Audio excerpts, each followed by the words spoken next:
যিনি কোথাও নির্জনে একাকী, কোন রুমে, কোন কক্ষে, কোন বাসায়, কোন জায়গায় একাকী আছেন, কেউ নাই, তিনি আছেন আর আশেপাশে কেউ নাই, বদ্ধঘর, এই নির্জনে আল্লাহর কথা তার স্মরণ হয়েছে, আল্লাহর কথা স্মরণ হয়েছে, আল্লাহর কথা স্মরণ হয়ে তার চোখ দিয়ে পানি এসেছে। আল্লাহর কথা স্মরণ হয়ে কি হয়েছে ভাই? তার চোখ দিয়া পানি আসছে। এই ব্যক্তি আল্লাহর আরশের নিচে ছায়া পাবে।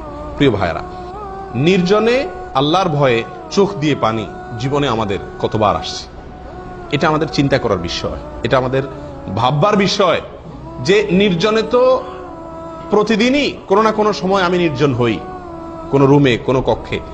এই নির্জনে একাকী নিঃসঙ্গ যখন থাকি, কেউ আশেপাশে থাকে না, আল্লাহর কথা স্মরণ হয়ে, আখিরাতের কথা স্মরণ হয়ে আমার চোখের পানি কতদিন আসছে, এটি হিসাব কষার সময় এসেছে। প্রিয় ভাইরা, নির্জনতার সুযোগ পেয়ে অপকর্ম